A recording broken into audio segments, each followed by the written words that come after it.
just plot your cause and effect diagram for the root cause analysis, or are you now able to think beyond it?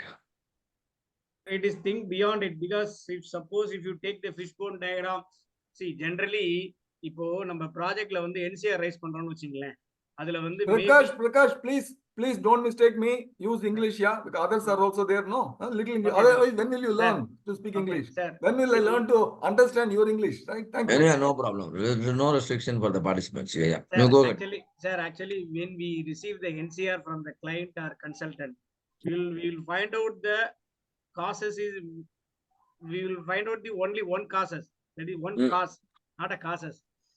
When we came to know this fishbone diagram or Ishikawa method, there are so many possibilities of that. For the one failure, there are so many possibilities are maybe. So it is new to us to learn much more. Okay. I will tell you, I'll bring some more clarity, because my session is again, hypothesis testing only. So that the entire analysis phase, you must have a proper clarity. But I want all of you to be active, and don't think that, you haven't understood anything. You have understood everything. Only thing is, you have to bring the proper clarity and then try to apply it. So be very participative. Don't hesitate to ask your doubts. If you don't understand, then definitely you have to ask multiple times so that we can explain you. So in analysis phase, our goal is to identify all the root causes. Am I right? Not only that, we wanted to validate. Validate means we have to prove. If you want to punish someone for the mistake he has done, then you have to prove the mistake he has done, isn't it? Once you prove, then only punishment can be given. Similarly, if you want to take action against any of the root cause, you should also be able to validate it. You should also be able to validate. Validate means not just orally telling something. Defend your oral statement with the data, with evidence of data. Do you understand? Validation means your oral statement should be defended with the evidence of data. Whatever you are telling, the same information should also come from data. Right?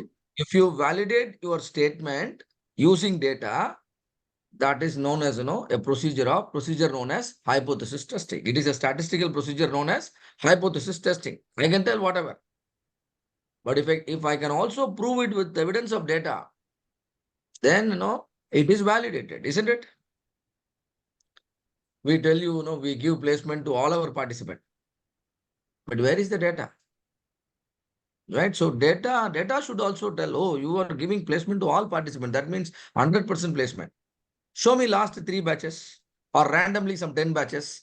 I randomly pick up 10 batches and all 100% of the students are well placed. And now, it's a fact.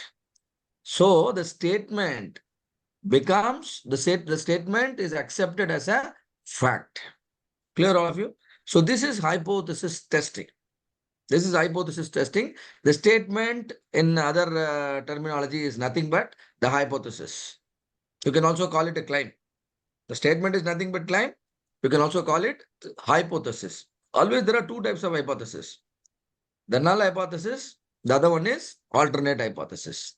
What is null hypothesis? The status quo. What is currently accepted, that is null. Right? And mathematically it is equality, statement of equality. Mathematically it is statement of equality. The opposite one is, the exact opposite is alternate. Even for a judge to declare his, his decision, he always starts with, by believing that the suspect is innocent. Yes or no? You should also start in the same way. If you say that the suspect is innocent, it is null hypothesis.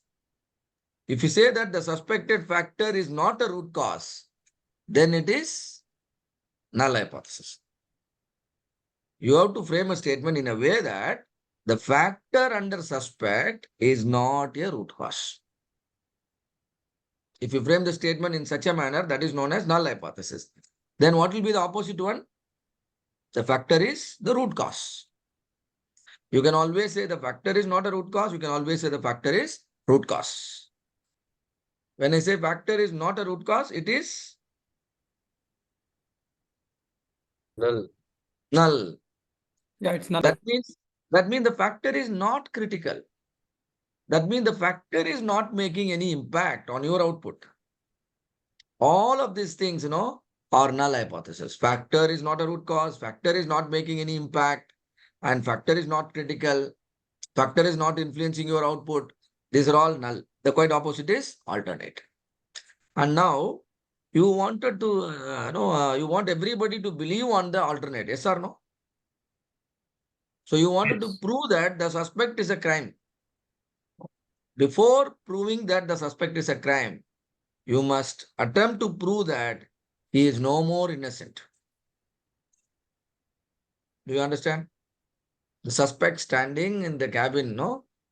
You want to prove him the criminal. But before proving that, he is the criminal, the first step is to prove that he is no more an innocent. He is involved, isn't it? He is involved. So this is called rejection of null hypothesis. This is called rejection of null hypothesis. See, imagine if you have a very good friend. What is your opinion about your friend? He's a very good friend, isn't it? He's a very good friend. And he is, that's what we call it, the innocence. He's very good. And suppose the last few transactions, maybe you had some money transaction with him and he did not return. And now what did you understand out of it? He is no more good. Right? And if somebody comes and asks opinion about your friend, what will you say? Will you say he is a criminal, or will you say he is, not good with you? He is not. As far as your understanding, he is not good. But you will not have the guts to say, no, he is a criminal.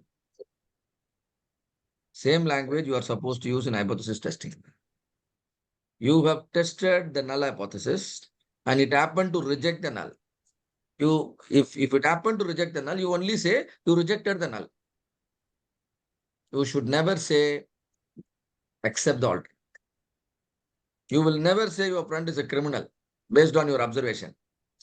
But you can treat him. You may not do any more business with him. You may not do any more transaction with him. All that action you will take. But still, statistically speaking, you will only say that, is not good as per as your experience. Similarly, as per as your experiment, the null is rejected. It is as good as accepting the alternate, but you should not spell it out. Understand, all of you? So if null is rejected, then alternate, you take action believing, believing on the alternate, but then you should not spell it out. This is the statistical procedure which is known as hypothesis testing. Clear, all of you? What is null? What is alternate? And what are we doing? Statements are written, but now experiments are conducted or the available data is referred, and we are trying to understand what data is telling. If what data is telling is aligns with the statement, then you start believing it. And for that, the procedure is we test the null first. We should be able to reject the null. If we are able to reject the null, it means the information coming from the data is believable. If you are able to see, when will you reject the null? When p-value is less than Then 0.05. Less than 0.05. Yeah. Less than 0.05. When p-value is 0.05, less than 5%. So what is p-value? I guess what sir was telling, it's a cumulative probability. It's a probability of your experimental result happening, probability of your experimental result happening without any reason. That's called random chance. That's called random chance. Imagine you writing an exam. You are not prepared for the exam. So what will you do? You do hinky-panky, right? Because it's a very easy exam, MCQ. And out of the 4, any one is the answer. So you do inky punky and you write the exam. But once you click the submit button, you are surprised to see you have passed the exam. Now, how did you pass?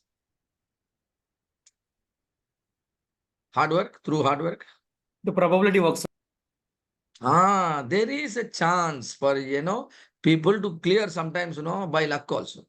This is called random chance. You really don't work hard towards a result. But still, so same thing could have happened in your hypothesis testing also. You should be aware of it. Just because data is, telling something, you should not believe blindly. There is a chance that data can also mislead you. Somebody doing a hinky punky and then passing the exam doesn't mean, he worked hard and then he understood the subject. Now, if you simply believe, this person is knowledgeable based just by looking at his mark, data is misleading you. Am I right? So any data can mislead to certain extent. Agree, all of you? Yes. Any data can mislead you to certain extent. So there is a industry practice. The tendency of a data to mislead, the decisions in organization should be limited to 5%. All of you understand? Should be limited to 5%. This is known as alpha risk. This is known as alpha risk. And you should be able to measure the amount of risk in your decision. Suppose you want to bet in a horse race. I don't know whether some of you do that, right? So you are betting in a horse race. And you, with all your best of the knowledge you have, you have decided a particular horse. Now, do you think the same horse will win the race? Come on, tell me. You're betting on a particular horse. Do you think that the same horse will definitely win? It might have won all the previous races, but still the current race. Do you think there is a chance for your decision going wrong? Is there But then also people are betting. Why? Because they know probability? that the amount of risk they are taking. They're taking a calculated risk and okay, 90% this horse will win according to the past experience. Yes or no? Earlier 100 races, the horse has won 90 times. So what is the chance of the same horse winning again? 90%. 90%. 90%. So using that probability, you are going to double your money. But there is another probability, 10%, which is telling you that you may lose the money. So you lose the entire amount. That is the risk involved in your decision. Any decision you take, there are two probabilities. One is probability of success. The other one is the probability of failure. All of you understand? So the risk involved in your decision, you should be aware of. If you really wanted to calculate the amount of risk involved in believing your data, if you have sufficient data, there is a tool that can help you. The tool is nothing but p-value. The p-value is a measure of the alpha risk you are taking. Do you understand, all of you? The p-value is the measure of the alpha risk. What is alpha risk? The risk of rejecting a true null hypothesis. What is risk of rejecting a true null hypothesis? What is your null hypothesis? Saying that the factor is not P a is root. less. Saying that the factor is not a root cause. That is your null, isn't it? And your null is true. That means the factor is not a root cause. In such a scenario, if you reject the null, what are you doing? You are believing an innocent factor as a root cause. And you proceed and take action. Now, what are you doing in the organization? You are making an unnecessary change. Do you understand? See, organization hired you to make the necessary changes, isn't it? Whenever needed. Whether you are able to make the necessary changes or not, as a professional, you should never make an unnecessary change. How many of you agree with me? Whether you are helping someone or not, you should never harm someone. All are agreed principles, yes or no? Same is the logic you must respect while making changes in your organizational processes. Whether your change is going to produce a good result or not, it should not produce a bad result. right? Otherwise, you know what will happen? Even the existing results will get spoiled because you are making an unnecessary change. This is what we are trying to take care while making decision about the root cause. All of you understand? The alpha risk is, extremely dangerous. And if you keep on committing the alpha risk, 2-3 times you make unnecessary changes in the organization, then organization may, throw you out. Yes or no? So that's why you need to be extremely careful while making decisions with the help of the data. Any data that comes to your table, immediately do some calculation and try to understand what is the alpha risk in this data. And the industry practice is alpha risk should be less than 5%. That means your confidence level is 95%. That means your confidence level is 95%. And with respect to the null hypothesis, you can only do two things. What can you do? You can reject the null or you can accept the null. Am I right? Yes. The risk of rejecting the null is alpha risk, I told you. Then what is the other thing you can do? You can accept the null correctly. Yes or no? Yes. These are the only thing. So organization expect you to accept the null with 95% confidence.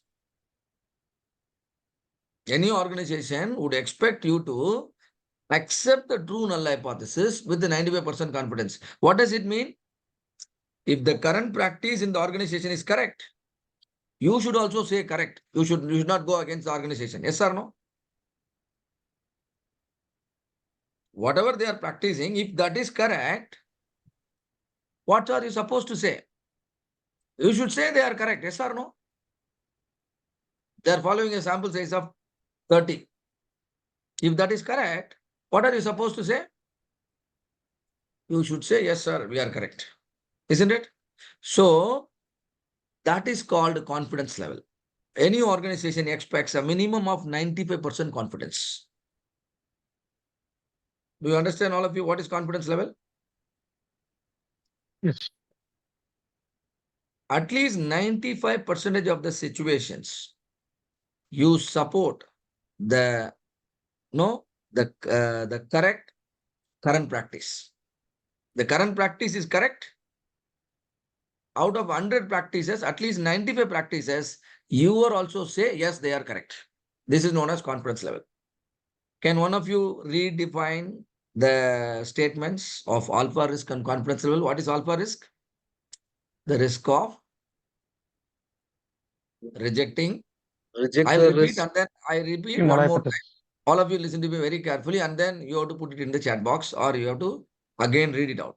The risk of rejecting a true null hypothesis is known as alpha risk. The ability of your test to correctly accept the true null hypothesis is known as confidence level. Is that clear to all of you? No, sir, it's wrong. It should be type 1 error. What is accepted, we are rejecting. That is type 1 error. It's not accepted. That is correct. I have not used the word type 1 error so far. I only said the alpha risk and then confidence level. What is alpha risk? If you have listened to me, just capture it and you have to somehow digest it. You can type it down in the chat box or you can read it out using the same language. The risk of rejecting a true null Rejecting the true hypothesis is null known as hypothesis alpha is known risk. as alpha risk. The ability of accepting a true Ability. null hypothesis is known as confidence level. How much risk is permissible? Whether Ability to accept whether it is risk. declared or not declared, in general, 5% risk is permissible in any organization. If risk can be 5%, then the rest is 95%. The 95% becomes confidence level. What is risk actually? The permissible error. Am I right? Risk is nothing but permissible error. What is the actual amount of error that exists or the error you commit, or what is the actual amount of risk that exists in your data? If you calculate, that is known as type 1 error. Sorry, That is sir, known repeat as once. type. According Sir, to your data. sir, once again, sorry, I couldn't get it. Yeah, see, the risk is, permissible. It's a guideline. 5% Permissible mistake. is 5%, right? Yeah. For example, when you are writing the exam, we are saying that pass mark is 60. That means we are permitting an error of 40%. Right. But if what is the error you commit, I will check. If you score 70, how much error you committed? 30, 30%. But what is permissible? 40. 40. So you are pass. Suppose you Okay. don't score 60, you score only 55. How much error you committed? 45. 45%. But what is the permissible error? 40. 40. Then I'll be. Since you exceeded the permissible, you are declared fail, Mhm. right? So the risk is, permissible. The error is the committed. If the committed is more than the permissible, then we have to deal with it properly. Here in hypothesis testing, whenever the error is more than 5%, we will not believe the information that is coming from the data. All of you okay with this? It's clear. If now, sir. whatever the data is telling, I am not going to believe. This is called, insignificance. This is called insignificance. The study is insignificant. When the study becomes insignificant, I will not read the data. I will not make any decision using the data. Don't take any decision. Not taking any decision from, even though some data is available, I will still not take any decision using the data. This is called failing to reject the null hypothesis. Failing. Yeah, fail to reject the null. When will I reject the null? When the error goes below 5%. When the p-value goes below 5%, I reject the null. When p-value is more than 5%, I fail to reject the null. All right? Fail to reject the null means accept. That's all. I am not able to prove you are wrong. That means you are correct. All of you understand. See, this is little confusing concept, but still, you have to spend enough time and so that you can also coin the same terminologies so that people will start loving the way you are, defending your findings. Or at least, they'll keep quiet and, they'll not ask any more questions if you speak like this. So that's how, you defend any presentation. Can I But come, this sir? is, of course, this is a globally followed statistical procedure. Can I come, sir? Yes, sir, you please add. I'll give you, it's very easy to remember, yeah. I'll tell you. You are asking questions to RK. RK keeps answering. Right? You are asking 100 questions. You are asking 100 questions, right? And give you a limitation. You fix some value, Anji. You fix a value, Anji question, right? Suppose I answer you 90 questions correctly. What will you do? You will say I'm good. Yes or no? Right? Suppose I ask you out of the 100 questions, only 5 questions only I answer correctly. Only 5 questions I answer correctly. What will you say, thinker? No, no, no. I ask only 4 questions correctly. What will you say? Again, bad. So, 5 questions, 4 questions, 3 questions, 2 questions, no questions. In all the cases, what you will do? You will reject me. What is the alpha value you have fixed? 5. What is the p value you get? 5 or 4 or 3 or 2 or 1. In all these cases, you will reject R. Yes or no, RK? Right? If it is more than 5, you will accept RK as a good teacher. Simple. That's all. This is alpha value. You fix it as 5. And then p value is less than 5 means you reject me. P value is more than 5 means you accept RK. So it will take But some time. I may be a very good teacher. It may be by chance that you are asking all difficult questions that I have answered only 3 questions correctly. Then you are making a mistake. You are losing a very good teacher. Yes or no? And this is what test of significance, right? Okay. Okay. Thank you. So one thing is your alpha risk and the p value. So this is how, the decision making should happen hereafter whenever you deal with the data.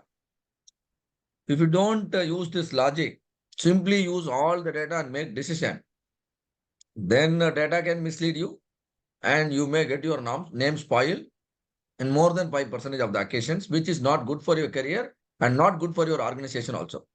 You are evaluating suppliers, you are evaluating your employees, you are a purchase manager, you have to evaluate your suppliers, yes or no? And you keep on, making wrong decision. You allow the wrong suppliers inside. You eliminate the good suppliers. Eliminating a good supplier is, what are you doing? You are committing type 1 error. Allowing bad suppliers, you are committing type 2 error. That is what, our Anand Bairam was saying. When alpha risk is, has to, is expected to be below 5%. But if you keep it more than 5%, so you are actually, what to say, you are not meeting the requirement. So when there is a risk, there is also a possibility of the error. The error is nothing but rejecting a true null hypothesis. If you reject a true null hypothesis, you are actually committing type 1 error. You don't have any disease at all, but hospitals are saying that, you are diseased. You are positive. You are corona positive, but you are actually, very healthy. But the test report says you are affected by corona. Now, what is this scenario? Type 1 error. Isn't it? So in healthcare, a person is innocent, but the court, subjected him to, they had recommended him to hang him. Now, what is this? Type 1 error. Can you commit type 1 error? Can you suspect an innocent? Can you put him in jail? Can you hang him? You should not. You should not. Type 2 See, error. it is applicable in Type 1. all industries, yes or no? Not only in law. Law, what is the principle behind the law? Maybe 100 criminals can escape, but one One should not innocent. be punished. Should not be Keep punished. that in mind. Keep that in mind, right? So type 1 error is so serious. That's why we are checking. And before believing any data, trusting any data, we check how much is the p-value. If p-value is below 5%, okay, at least okay. But the lower it is, the better. Clear, all of you? So p-value is a measure of the alpha risk. P-value is the measure of the type 1 error. Another definition I am telling you. P-value is the measure of the alpha risk, or p-value is the measure of the type 1 error. When I want to make the definition little complex for you, I can bring another definition. P-value is the cumulative probability of random chance generating your data. P-value is the cumulative probability of random, like the hinky-panky producing a pass mark. Right? P-value is the cumulative probability of random chance, not because of the factor. Things are not happening because of the factor, but still they are happening. Right? P-value is the cumulative probability of random chance generating the data. If type 1 error is there, there should be type 2 error. Yes or no?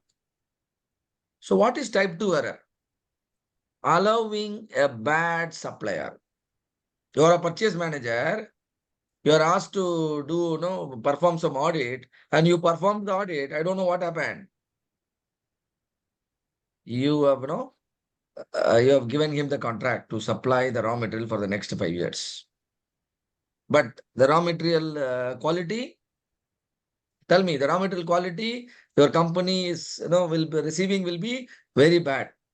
What is the mistake you have done? Type 2 error. You have done a type 2 error. Right? The null hypothesis is false, but you still accepted it. If the null hypothesis is false, but you still accept it, you are committing type 2 error. Am I right? Null hypothesis false means what? What the current practice is wrong, but you are not pointing it out. You are keeping quiet. Whenever the current practice is wrong and you don't point it out, you don't make the necessary changes, you simply keep quiet. The error you are committing is type 2 error. If something is wrong and you correctly point it out, that is called the power. That is called the power of the test. Your data is correctly pointing out a mistake that is happening. That is known as the power of your sample test. The power of the test. Do you understand? What is the first one I said? P-value There is means the risk of okay. the risk of accepting a false null hypothesis is, people call it beta risk or type 2 error. Beta risk or type 2 error. See, alpha risk is understood. Reject the risk is called alpha error. Rejecting the true null hypothesis is True null alpha hypothesis. risk. But accepting a false null hypothesis is beta risk. Beta error. Okay.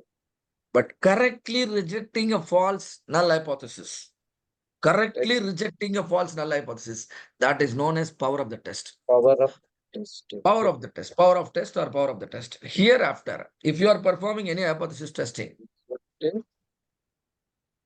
you Yes, should know all of these things beforehand. You should know before writing exam, you should know the pass mark, yes or no?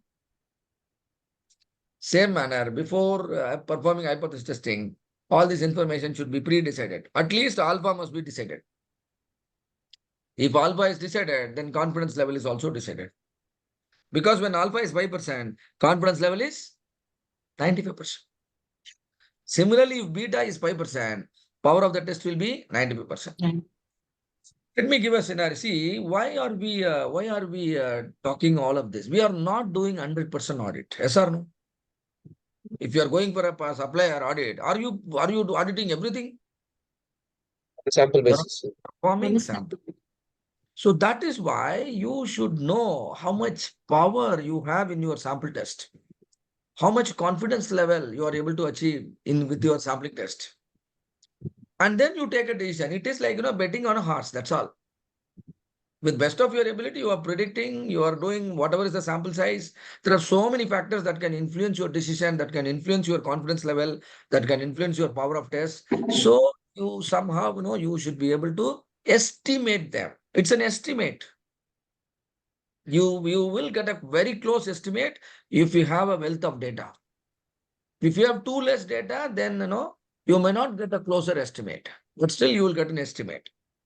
So when it comes to the sample size or data, the more is better. But most of the time, situation decides the amount of data. In just one day, you have to perform the audit. So what can you do in one day? Only that much you will do. And 2-day audit is better than 1-day audit. Everybody knows. Yes, All right. exactly. Yeah. And suppose, let me give a very, daily life example. Suppose if your wife is asking you to buy a rice bag. You have to buy a rice bag, very simple job. Because she thought that you are a quality manager, so you will be able to buy a quality rice for the family. So she gave the responsibility to you. But your bad time, there is no branded rice bag available. There is a rice shop available, but no branded rice available. So now will you randomly buy a bag, or would you like to perform some quality check, kind of like auditing? You will perform a quality check, yes or no?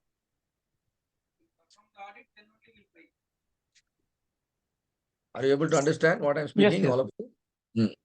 So what will you do? How will you decide to buy a rice bag for your family? You'll buy small amount of quantity and then cook it and take Some it out. Is people it? buy 1 kg rice and then cook it. Because they are so intelligent. Some people, there itself take a handful of rice and then do some sort of checking with all their ability. Where they have engineering background, they have agricultural background, so many backgrounds they have, and so they test and then decide to buy the rice bag. And then once they hand over the rice bag to his wife, and she starts cooking, and then every day this man is getting scolded in the family for purchasing, the poor rice for the entire family. It is not that much, it is not good as expected. And now definitely, he will be blamed. What is this?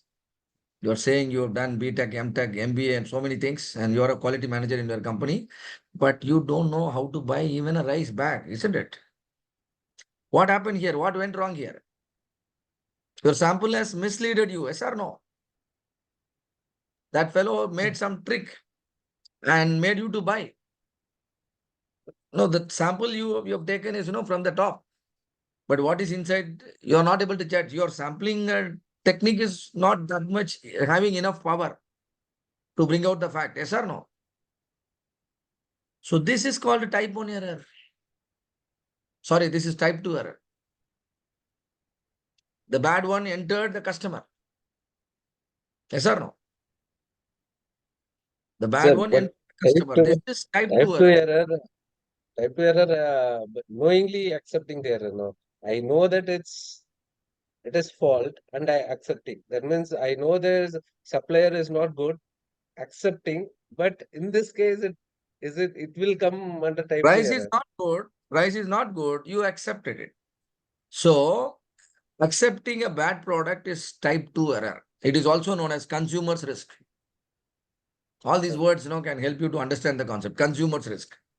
If your test has the ability, has the risk of accepting the bad ones, all the bad ones then will go to the market and hence to the customer. So it's consumer risk. If your test has the tendency to reject even the good ones, now the manufacturer is put under risk. Even all the good products you are rejecting, by yourself. Same side goal. So that is type 1 error in manufacturing industry, type 2 error in manufacturing industry. And in the healthcare industry, they call it false positive and false negative. Declaring a healthy person as deceased is type 1 error. Discharging a deceased person as a healthy is type 2 error. Right? And in general, we call it type 1, type 2 error. In healthcare, it is false positive, false negative. In manufacturing, it is manufacturer's risk, consumer's risk. So generalized statement is helpful in all scenario. That's why we are teaching everything in general here. That's why we say you people can easily make the domain changeover. Right? Type 1 error, type 2 error. So now you understood all the 4 things, right? Type 1 error, type 2 error, confidence level and power of the test. But you have to do some homework to understand this properly and then explain this properly whenever needed. Sir, can I come? Yes, sir. Now, I'll make 2 statements. You just say it correctly or wrongly. Then I'll ask you another questions. You'll be able to clear. Whenever I reject, take a decision of rejecting, and then I make a type 1 error, right? Yes, sir. So whenever I accept, then I make an error called type 2 error. Yes or no? So when I make a decision, either accept or reject, I am making an error. Does that mean that I always make an error and should never take any decision? Tell me. Got my question? Clear? Sir, accepting with tolerance level, that will be risk No, acceptance only. yes. Very good, very good. You have put it. No, I understand what you are trying to say. That is a correct answer also, but you have to put it properly so No, that everyone understands. Right? I am making an error, you say. Right? When I accept, I make an error, type 2 error. When I reject, I make an error, type 1 error. So in both the cases, I am making a mistake. Then what is that I should take decision? Tell me. Why? Because the error is not an error we are making. We are not making a mistake. The chances of it being a mistake is 5%. Type 1 error is 5%. Right? Similarly, type 2 error is 6% or 7%, which we cannot decide. But type 1 error is something which we can already fix. Beforehand, we fix. If at all I accept, the probability of my making a mistake in accepting is only 5%. So this type 1 error is always fixed there. Is the chances of my making a wrong decision is only 5%, limited to. That you can fix it beforehand. This is what it means. Right? Thank you. Thank you. All right. So now I'm showing all of you the Minitab screen, right? So this is session window. You will normally have the worksheet also. You are used to Minitab, right? All of you? No, sir. I mean, yesterday it was discussed, right? Minitab. Yesterday it was discussed. Very good. Okay. So the session window I'm just using here. So now you all know the type 1 error. You know the confidence level. You know the type 2 error.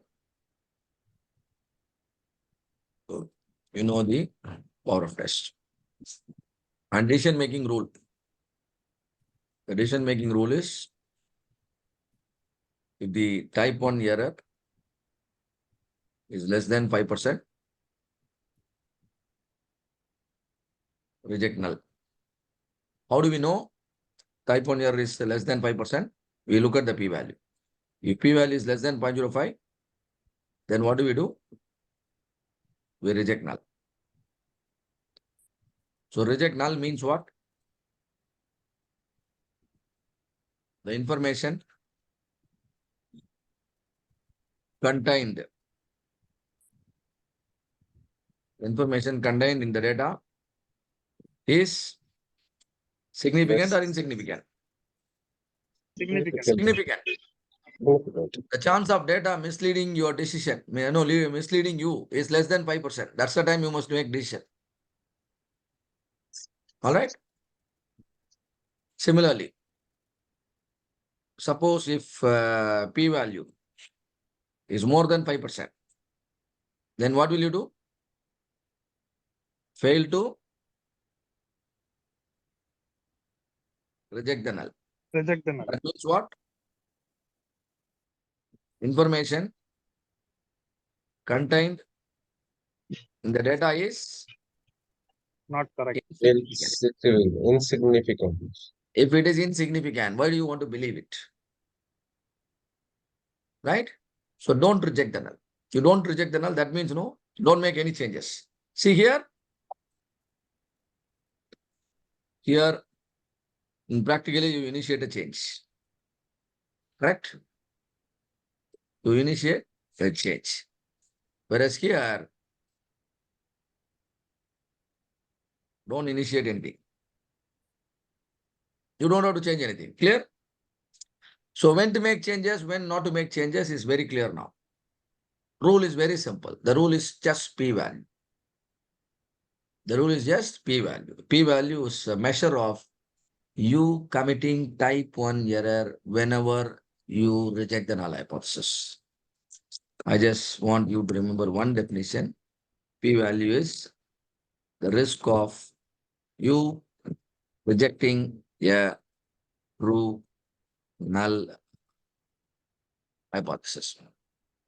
P-value is the, maybe I can say, measure of type 1 error you may commit while rejecting the null hypothesis. That's all. So everything is clear now. The starting point and ending point of the hypothesis testing is very clear now. The starting point is fix alpha. Starting point is fix alpha. That is first step. What is alpha? The level of, it is known as level of significance. Can you change the level of significance? Yes, you can change. You want to be, more confident. You want to have, more perfection in your decision. You can reduce alpha. If you want to reduce the alpha, then you may have to increase the number of samples. Your sampling technique has to be very, very stringent. But once agreed, that should be followed throughout your decision-making process. Normal practice is 5%. In healthcare and all, they go for 1%. Sometimes they may even go for 0.01%. That means they are targeting a very higher level of confidence. So then you have to frame null and alternate. Frame the null and alternate hypothesis. Then you refer data if available. Otherwise, you conduct experiment. You conduct experiment and generate data. You refer experiment if available. Otherwise, you perform experiment to generate the data. Then calculate the statistics required, whatever required. You calculate average sometimes. You calculate proportion sometimes. You must calculate average when your data is a continuous data. You must calculate average when your data is a continuous data. When your data is discrete or attribute, you must calculate proportion. If you deal with averages, then your hypothesis testing comes under the category of test of averages. If you deal with discrete data and the statistics is proportion, then your hypothesis testing comes under the category of test of proportion. The two broader classification of hypothesis testing is test of averages. The other one is test of proportion. Test of average means your decision is based on the average calculated from the data. Test of proportion means your decision is based on the proportion that is calculated using the data. And calculate the statistics, then calculate p-value and make decision. What is the decision you know? What is the decision you know, right? P-value, if it is less than 5%, you reject the null. 1, 2, 3, 4. How many steps? How many steps are there? Five Five, steps. sir. 5 5 steps. steps. Just 5 steps. You can do it yourself, or you can make Minitab to perform all the 5 steps for you, which is easier. Minitab. We want to know all our activities to be Sir, performed another by. question I have, sir. When to accept the alternative hypothesis? If the null hypothesis is rejected, Ah, then I leave the job to you. You can accept the alternate, take action, or if your common sense is still not allowing you to accept the alternate, it's up to you. Do you understand? I am only sharing my understanding based on my study. According to my study, I am saying that null is not true. What I'm saying, null is not Not true, right? Because I'm rejecting the null. Whether alternate is true or not, that you can apply your further investigation, your further doing, and your common sense, and then you can make a decision. I simply say that I have a specific treatment for a cancer. Do you understand? Can I come? Yeah. Can I So come, I sir? have 1 minute, sir, 1 minute. I have a new medicine based out of completely plant-based medicine. So you just have to eat some kind of vegetables and things like that, and then I can cure your cancer. Now, what is my null hypothesis? This treatment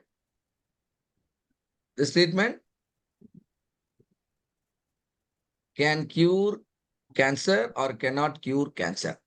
What is null here?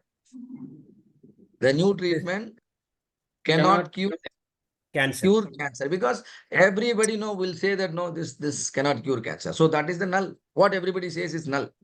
The status quo is null. But now I perform experiment. Maybe I give my treatment to 100 people, 1,000 people, and certain percentage of the people are getting cured, and certain percentage of the people are not getting cured. I will calculate the success probability and failure probability. Do you understand? Yes.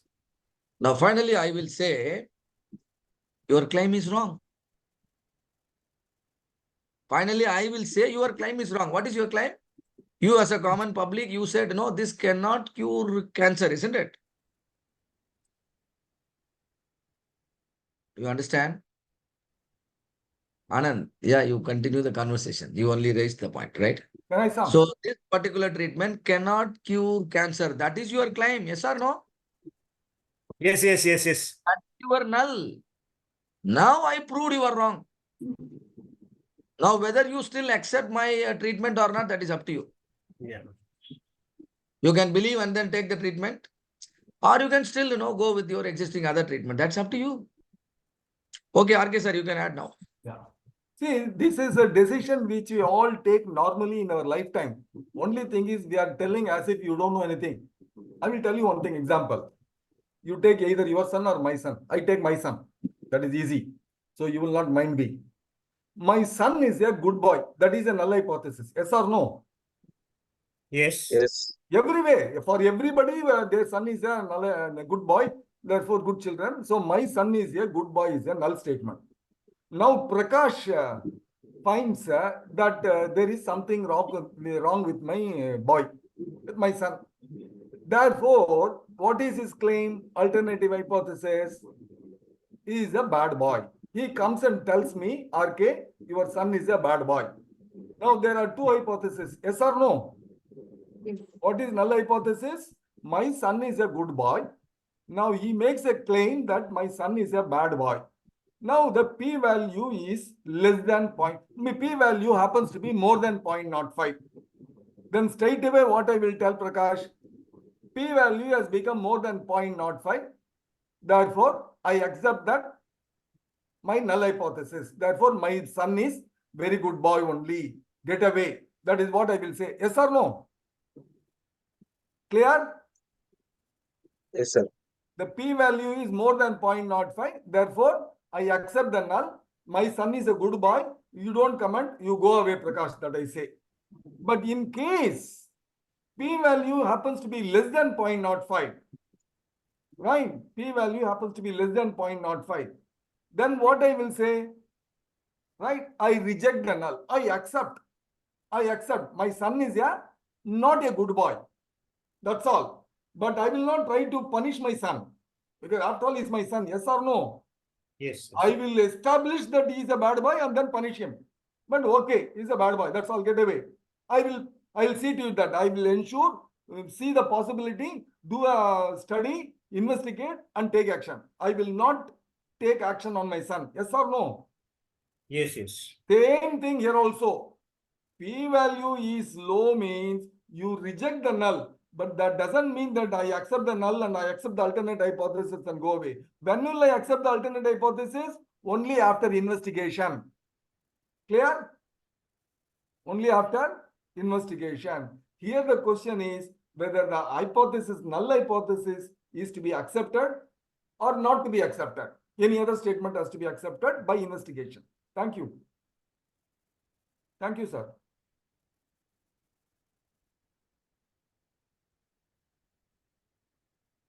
Ottoman, you have to unmute and speak. Yeah, correct. So I think your question got answered. Now let us continue, right? So are you able to still see my screen? Yes, yes, yes. Yeah. See now, where you are making decision with the help of data, and your data can fall into any one category. One is continuous, and the other one is, we call it discrete. The discrete data is also known as attribute data. All of you, do you know the definition of what is continuous data and what is discrete data? You know it or not? Yes, sir. Measurable. Discrete means, So, yes, countable. Countable. So always measurable data, are more accurate. Yes or no? Ah, Yes. And so Yes, the yes. other one will lag in terms of accuracy. Some rounding off, some bias, chances are more. This is another way of understanding the difference between continuous and discrete data. Whenever you measure and then and if you are able to measure it accurately, then it is continuous, and that means even decimals are possible, and more than that, decimals and unit of measurement exist. For example, I am measuring your weight. I can measure your weight in kilograms. But certain things, I cannot add a unit of measurement. For example, the rating you give it to our training program. 2, 3, 4, 5. And what is the unit? No unit. You give 4-star, 5-star, things like that. But there is no unit of measurement. Physical unit of measurement doesn't exist. So those things are attribute. So for continuous data, you must use the statistics known as average. And for discrete data, you must use the statistics known as proportion. Proportion is nothing but percentage. All right, proportion is nothing but percentage. Now, test of averages. Test of averages. Imagine you are auditing a supplier. You are auditing a supplier. How do you audit? Suppose you are purchasing raw material from him.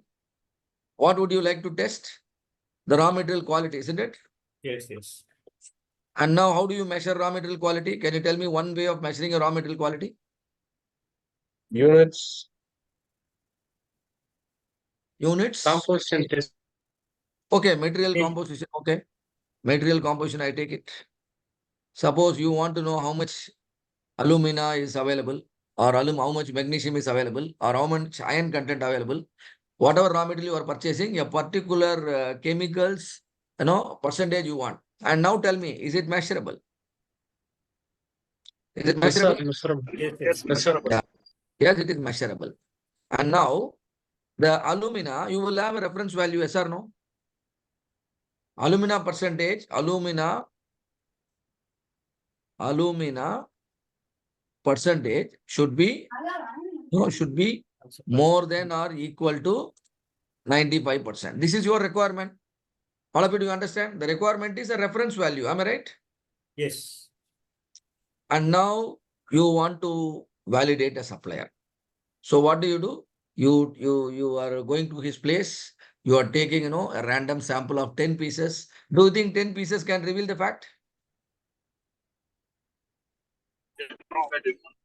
If that person select, even 100 pieces cannot reveal the fact. But if you select, the chance of, the sample revealing the fact can be higher. Yes or no? Ask yourself, how are you performing your audits, right? If you are allowing them to prepare everything and then, you are only looking at the papers, you are not doing, the sampling properly. You go and you also, should not pick up sample as per their advice. You have to pick up sample as per your advice, your own, sampling idea. Isn't it? Which can bring the fact. You randomly pick, isn't it? Pick some parts which are produced, earlier. Pick some parts which are currently getting produced on the shop floor. Yes or no? That way, the chance of you capturing the fact will be higher. So that way, you pick up some 10 samples. In that case, even a sample size of 10 will do. Agreed?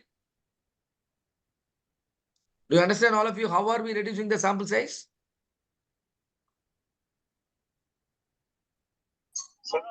Repeat, sir. See, I'm only saying, you pick up the samples. Don't allow your supplier to bring the sample. You are the person, doing the audit. The other person is an auditee. You should not allow the auditee to generate data for you. Who should generate data? The auditor should generate. That's why you are called auditor, isn't it? So you take sample. Is that clear to all of you? Yes. So please follow that hereafter. And now if you respect certain principles, you don't have to take too many samples. If you disrespect principles, then you have to work hard. Still, you may not find the fact. All right. So sample size, even a smaller sample size, can fits the fact if you respect, all these principles. Okay. And now just 10 samples, you are sending 10 samples to laboratory. And the 10 readings will come, yes or no? 10 samples can get you 10 readings. What these readings are about? Come on, keep Alumina talking to me when I'm asking you. These readings are about alumina percentage. Now you calculate average alumina percentage. Yes or no? Because you don't want to know. You really don't want to make the mistake of make the mistake of wrongly declaring that the supplier is bad. You don't want to do that. So you calculate an average. Yes or no? Because in one sample alumina can be little higher. In one sample alumina can be little lower. You want to be very conservative. So that's why you are calculating average. And you compare the average against the reference. Now you compare average against the reference. An average has come from what? The sample. Isn't it? This is actually a sample average. Yes. Whenever you compare a sample average against the reference, this is known as one sample t-test. How many of you understand? All of you understand?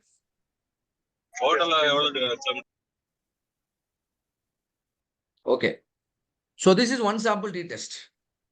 And the calculation, what is happening, background and all that, I don't want you to understand in one go.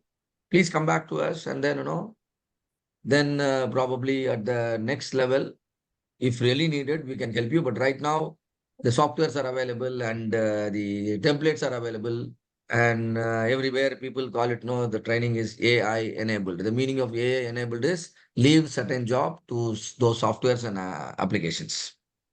If you leave a portion of your jobs to the software and templates, then the training is AI enabled. If we explain everything, confuse you so much, and if you have to work everything, by your hand, then it is AI disabled. So right now I want to keep the training AI enabled. So I expect you to use Excel template given by RK or the Minitab software, and that will manage all the calculation, right? Don't worry. So suppose you have two suppliers and your company wants you to compare and find out the best. Now the scenario is supplier 1 versus supplier 2. Supplier 1 versus supplier 2. Again, it is alumina percentage or a similar continuous data. Now the scenario is two sample t-test. All of you understand when to go for two sample t-test?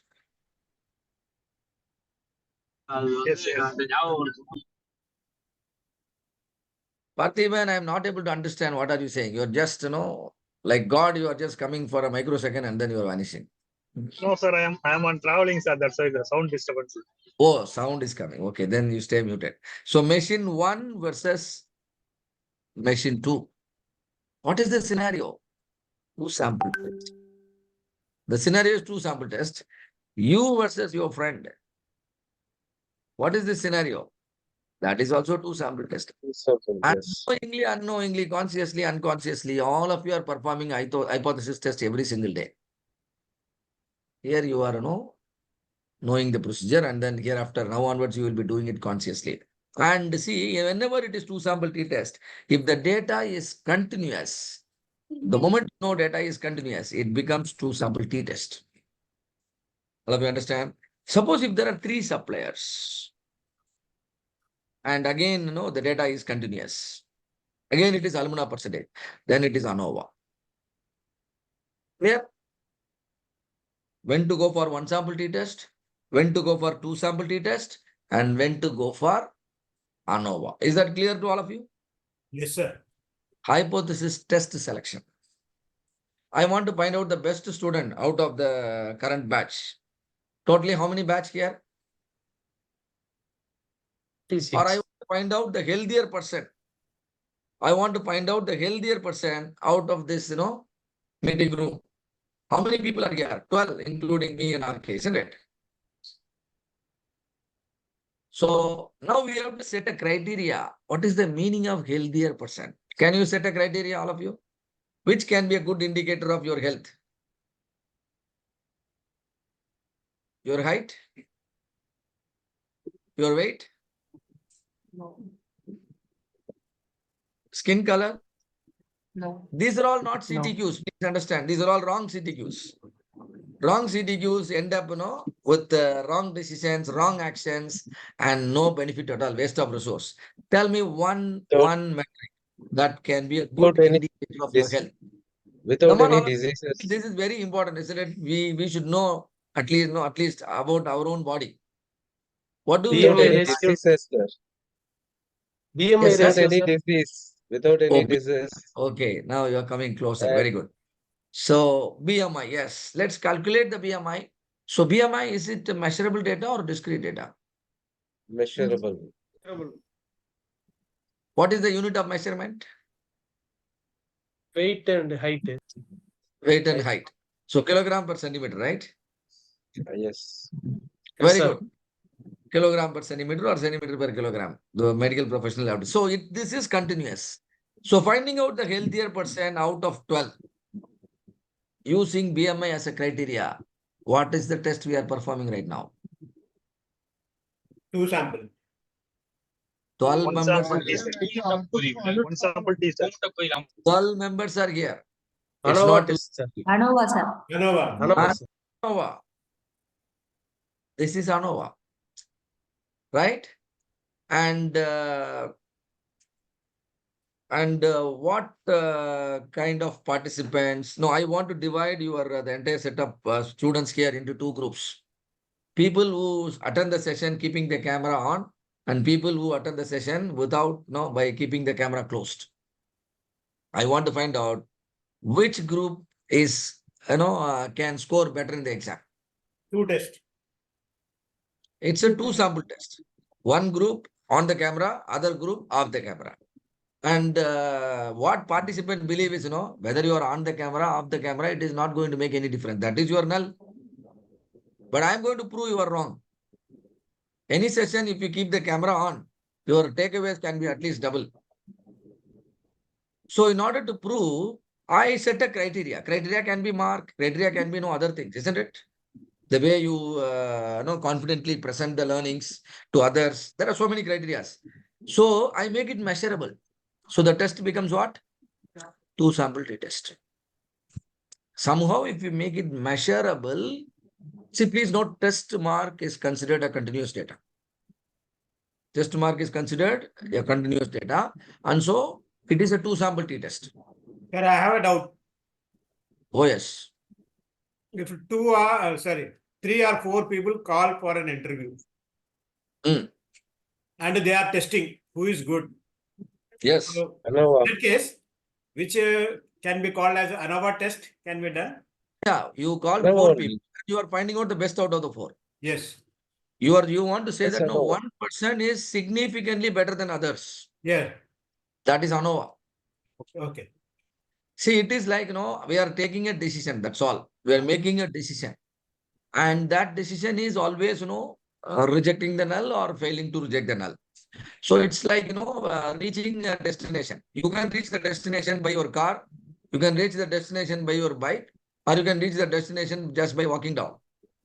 The methods are different. Finally, but where are you landing?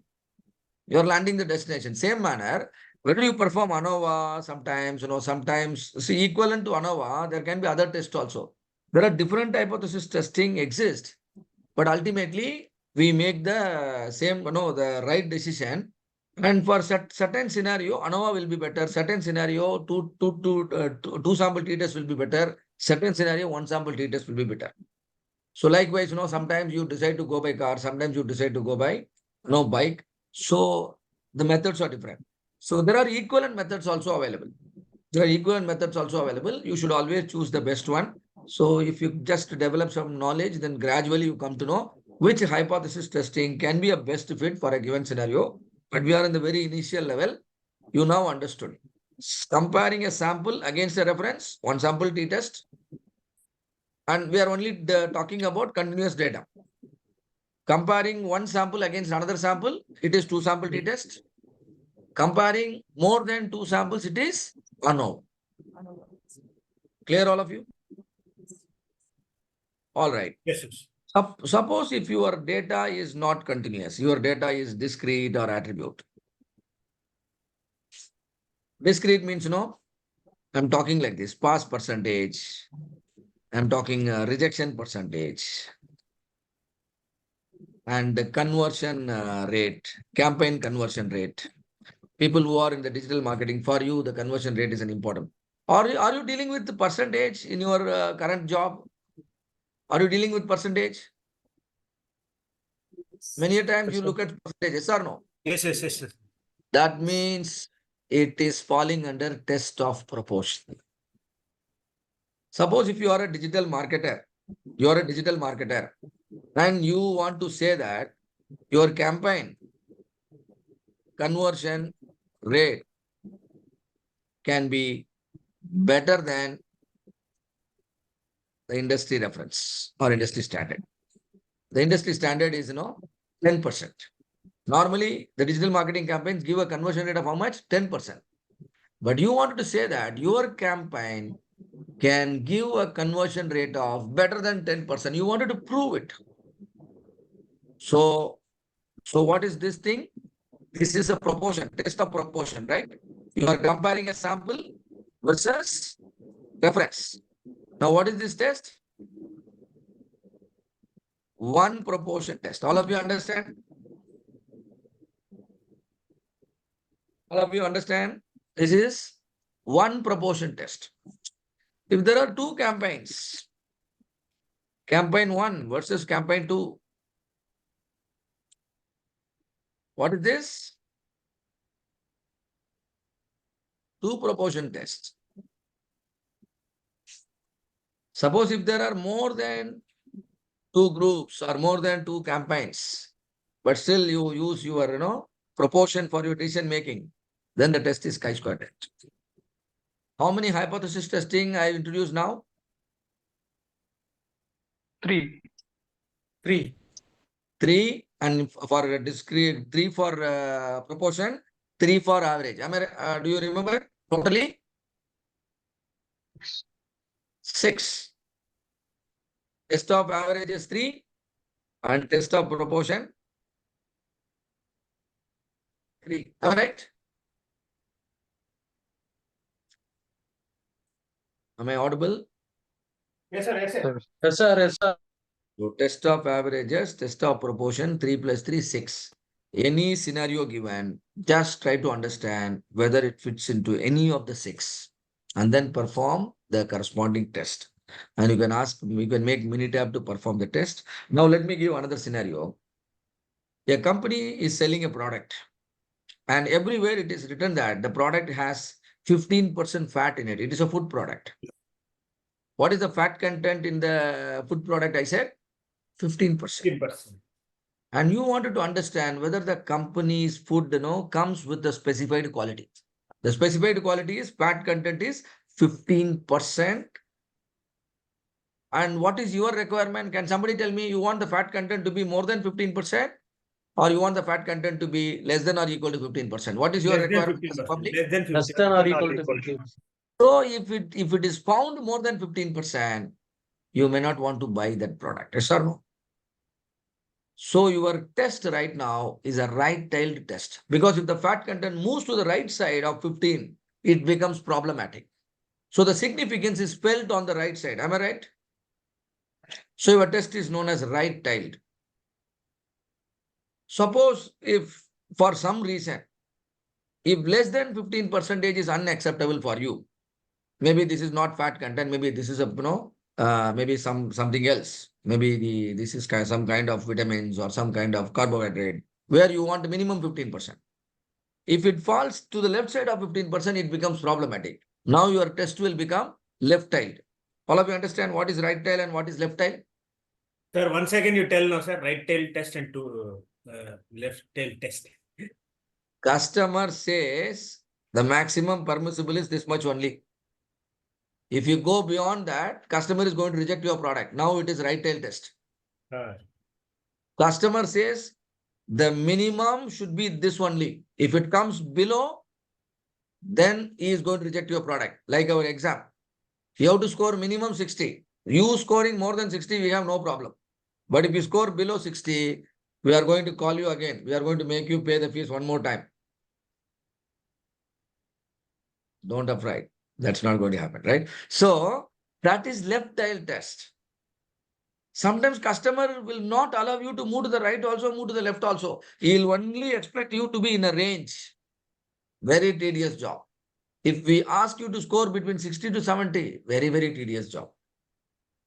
Less than 60 also unaccepted, more than 70 also unaccepted. The dimensional requirements are normally given a tolerance, isn't it? Two-sided tolerance.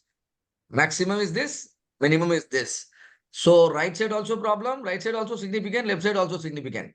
And now the test is two-tailed test. Clear?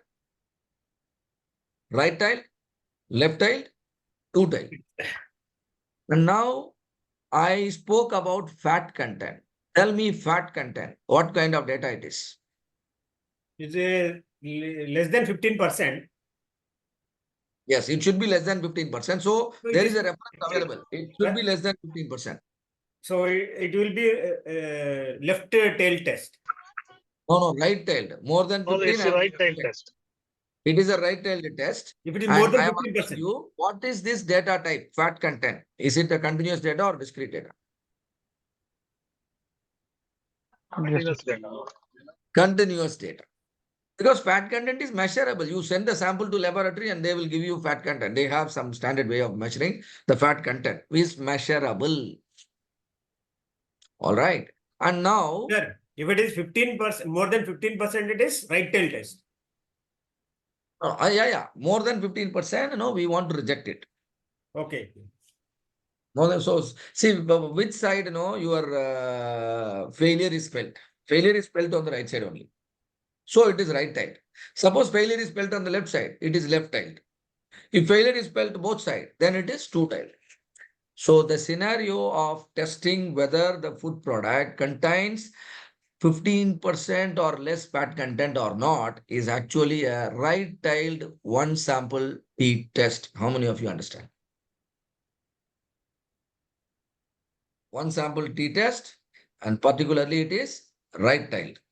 And one sample T test means it's a test of averages. I am going to now show you some data. And for that, I think the sigma level calculator, have I shared with all of you? Have I shared the sigma level calculator, this Excel file? No, sir. Okay, I will share it now, don't worry. This Excel file can also be helpful. This is so simple, not like the templates created by RK. So this is very simple. So much things you can do here. So now what I want is, I want to go to the certain, cooking oil. See here, cooking oil, fat content. Some data I want. So I'm just going to use this data. And you can also use your data. Nothing wrong. So I come to Minitab. I go to the worksheet. This button will take me to worksheet. So some other example is here. Let me put this data here. So I want this to be fat content. See here, how many samples are taken? 1, 2, 3, 4, 5, 6. How many samples are taken? 10. 13. 13 samples. Dozen some. Sample size is 13. With the help of the 13 samples, I am going to judge whether the manufacturer is keeping their specifications properly or not. If my average fat content is found to be below 15, I will believe that manufacturer and probably place order with him. If my sample is going to throw a different picture, I will not buy. At the same time, I will follow the rules of hypothesis testing. You all know the rules, right? Rules are very important to live in any country. So in the world of statistics, the hypothesis testing rules, you know. Now it is scenario is what?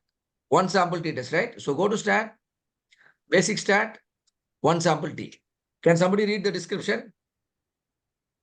Determine whether the mean of Whether sample the differs. mean of a sample differs significantly from a specified value. Specified value is 15%. Mean of the sample we are going to calculate. So click that. Now this window will come. One or more sample in a column. Yes, we have the data in a column. Our column number is column 9. Then you click here. Then it will ask you to declare the column. So that column is C9. So you click and select. Now you perform the hypothesis. Hypothesis mean. Hypothesis mean is nothing but the specified value. You click this and then go to option. What is the test you want to perform? You want to perform left tiled, right tiled, or two tiled? Which one you want? Left tail. Right Which side? tail, sir. Right tail, sir. Right tail. Right is your tail, failure. sir, because Right all tail. more than 15. More than 15 is right tail. And what is the confidence level you want? 95%. If not declared, 95%. If declared, the declared value. When you say confidence level is 95%, what is the alpha risk? What is the level of significance? 5%. 5%. Now you are declaring all that. Give OK and one more OK. The AI enabled result is now available. Can you see here? What is the p value? Point not less than 0.00. point not 0.008. Less than 0.05. 10.05. So what are you supposed to do? Statistically, you have to reject the null. And practically, statistically, you reject the null means the information contained is Correct. significant. Now, what is the information? What is the information? You go through the information and take a practical decision. What is the information? fat Fat content is below 15%. So practical conclusion. Fat content is significantly Hi. higher than 15%. The company is not keeping up his words.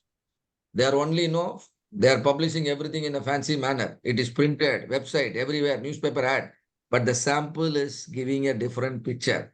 And the difference is also on the significant side. It's significantly higher. Please note 15 and 16.6. How much difference? 1.6. But that 1.6 is considered significant.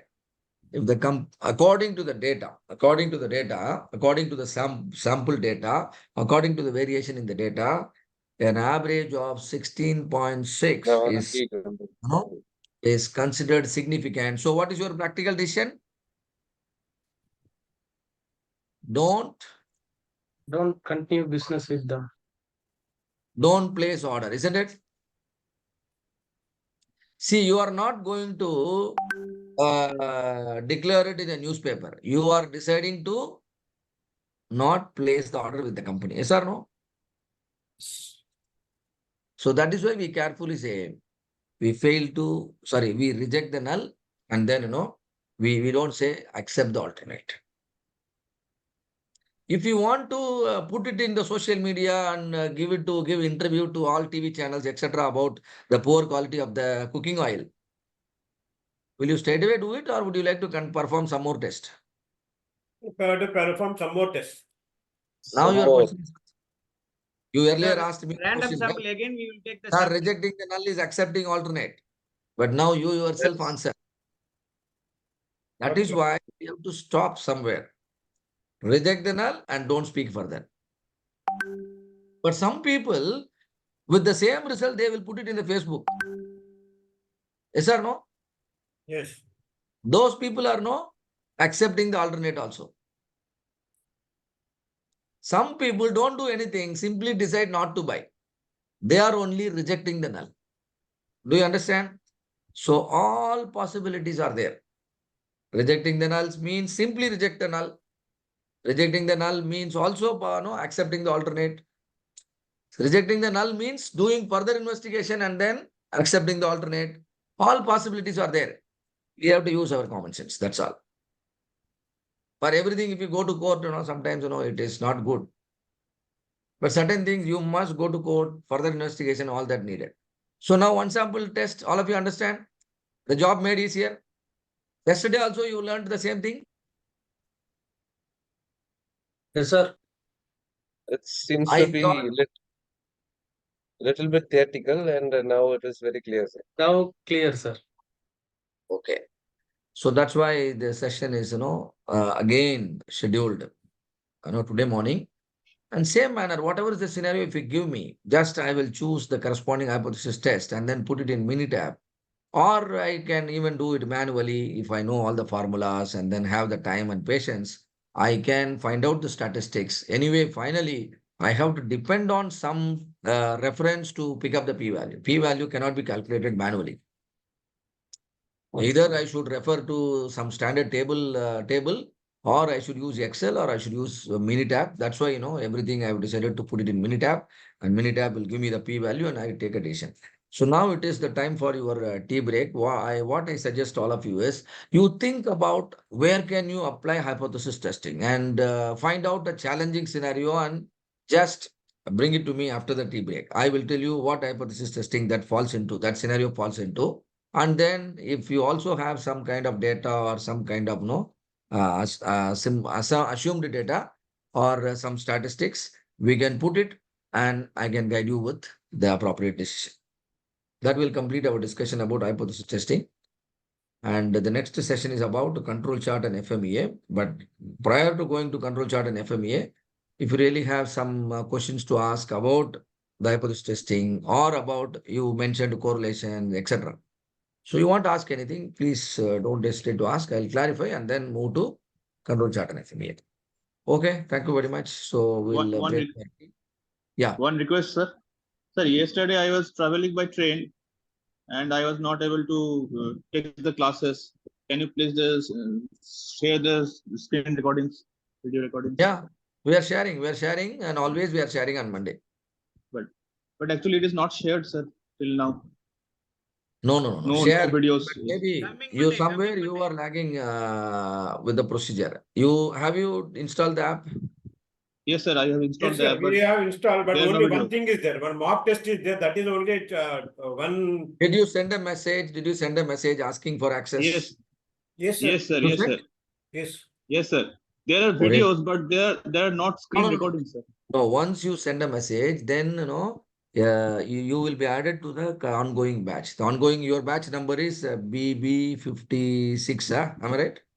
Yes, yes, sir. Any of you, you are able to see the video, or all of you not able to see the video? Sir, No, I unable to I see have the- seen only one video, sir. That is mock test. Richard sir, are you seeing video, our current No. session videos? No, No, sir. sir. Till now we have not Okay, seen. then I will advise them. Then I will advise and ask the team to check up for all of you. But please, if you have not sent the message, please send the message. And once you Yeah. send the message, yes, they must attend it, within on the same day at least, so that you can. It'll be sorted out today. Maybe you Right. send Okay, the sir. message one more time. Mention your batch number BB56. Please add me in the BB56 batch so that I can watch the session recordings. Just send a WhatsApp message. You will be added. Maybe afternoon you will be able to watch. Okay. sir. Okay. Sir, but Okay, அதுல வந்து alright. groupல வந்து only admin can send message ன்னு போட்டிருக்கு sir. No. I am asking you to send a private message. That's all. You know To to whom, which sir? number you should send the message. To whom, sir? No. You have to read the certain instructions, carefully to understand the process we follow. Otherwise, these kind of challenges you Sir, have I to face. sent, sir. I got a message, but I can see only one video that is related to mock test. Okay, don't worry. Now we will. You all of you, maybe if you are still not getting right now, you can all of you can send. It will be sorted out in just maybe a short time, and then I will ensure you are watching recordings. Right. So I have put the WhatsApp number also in the chat box. You can send it, and we'll meet